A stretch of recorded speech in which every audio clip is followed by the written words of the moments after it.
Welcome back everyone. We're back on the 100 HP. I put both the drive shafts in.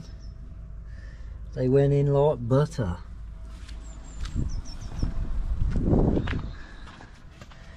Both drive shafts are in nice. Brakes are back on. Everything's back together. Everything's done up tight. I'm just waiting for two nuts. I'm waiting for me nuts. Like a squirrel, he needs his nuts. Yeah, drive shafts are on. Nice. So I'm going to put the oil back in the gearbox and then I'm going to change the thermostat. Yeah, see the drive shafts, nice. It's very nice. See where it was spraying the grease? But they went in a treat this time. Got to do something about that because I snapped it off, but I've drilled it out. I'm just going to put gearbox oil in. It takes 1.75 litres.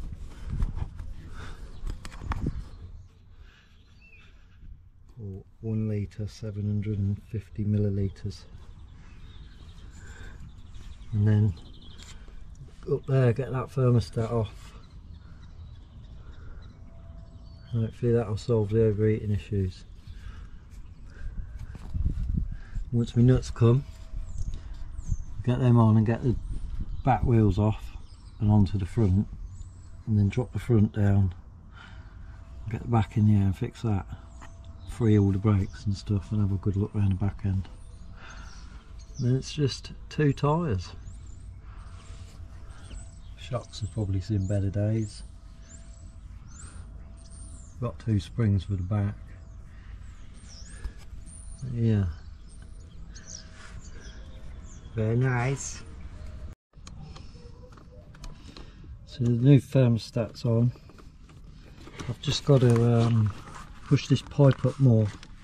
It's got like a little lip down there, like that. It's got to go over. Well, I think it's got to go over that. I don't think it has got to go over that. Now I've just got to get a long enough screwdriver to get down there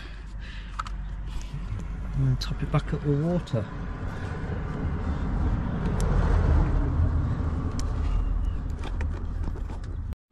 So I've just topped it up. I'll let it warm up now. Hopefully the radiator will kick in this time with the new thermostat. Might have air bubble, air lock that we might need to get rid of.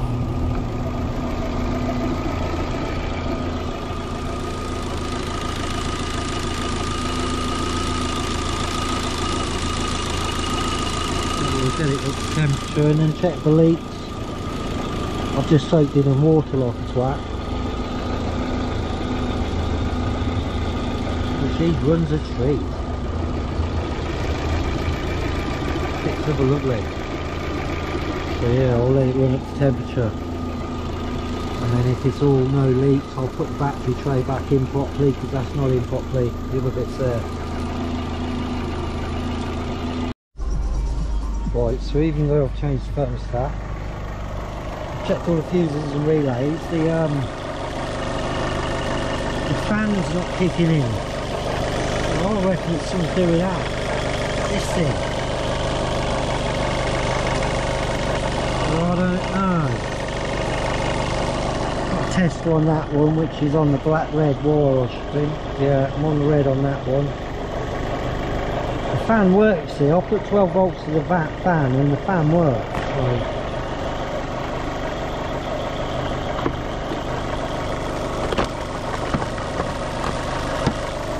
So I've checked the fuses because it's this fuse.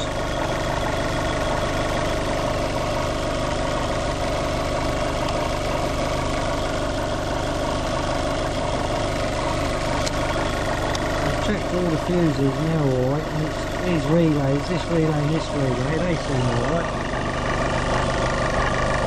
I'm guessing this sends a signal to the computer, and then the computer sends a signal to switch the fan on.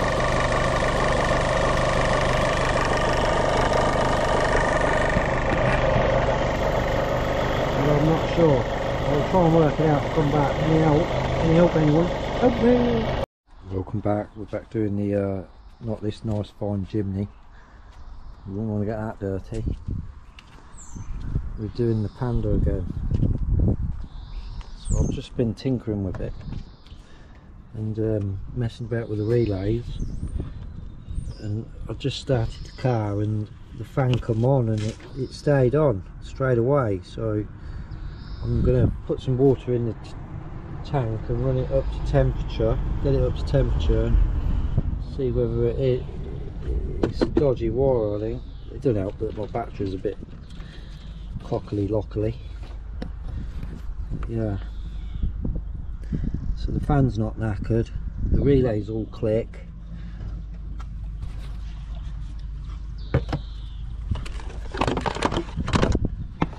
It's this relay for your small fan for your slow speed, and that relay for your fast speed.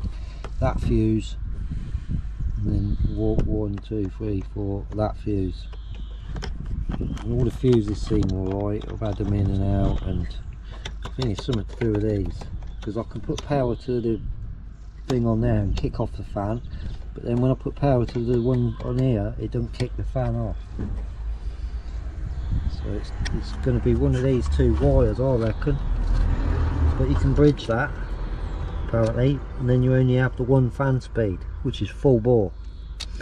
I'd rather have full bore than no bore. Put my little tab back in, look. Tippy tappy. I lost the tab on that temperature sender. See, it could also be that. We'll see, get it up to temp. Got a little 100 HP update.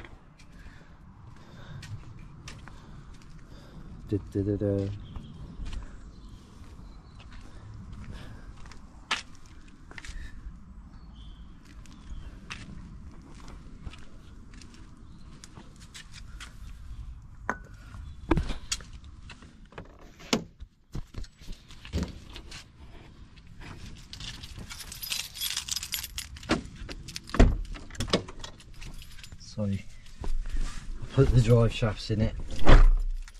I've been mucking about with the thermostat and radiator and everything. I jumped the wire, I put a jump wire on it, the thermostat sensor wire, and it kicks the radiator on. So because the fan wouldn't cut on and it overheats, but I'm thinking now, because everything seems to work, it's a brand new thermostat as well, and temperature sender, I'm just going to turn it round so we can free up all the back brakes. Look at that, she starts straight away. Did have ABS light on, the ABS light's gone. There's no faults on it because I've got a scanner on it at the minute. I've got one of these little car scanners. They're like 12 quid on eBay, and I'll tell you what, it's the best thing I've ever had.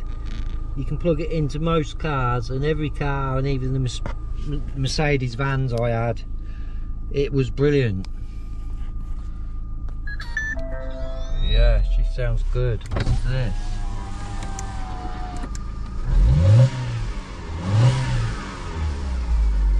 Oh baby.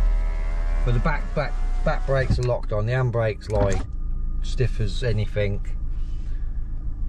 So I'm just going to turn it round. I might actually go to the bottom of the road and turn it round. A little bit naughty because it's not got tax or MOT. So if Mr. Plod comes, Mr. Plod might tell me off. But you know what they say, fuck Mr. Plod, you can plod on. Yeah, I'll turn it around, I'll turn the camera off, I'll turn it around, because I've got nowhere to put the camera. There's no mag mount in this car. I have to see anywhere to magnet it to. But yeah, anyway, we'll turn it round and then I'll come back, because we've got to change the back spring. Got to get a front, well I might get 4 tyres, got to change the back spring, but also free up all the brakes. But yeah, she ticks over lovely. Quarter temperature. Anyway, I'll turn it around. Lovely British weather. So I turned the Panda around, it drove alright apart from broken spring, and obviously the brakes are like binding because of the like surface rust on them. But it's had new pads and discs on front and back, so clean it all up and free everything off and grease everything, and I've got the 2 back springs. So then it's 4 tyres and it, you know, new wiper blades, and then give it a clean, and that could go for an MOT then. Obviously got to sort this radiator issue out. Hopefully it's nothing like too bad. I don't think it'll be anything too bad. I'm just sat in here, well, not sheltering from the rain. I've got to move my car so my mum can get her car out, so she don't get wet.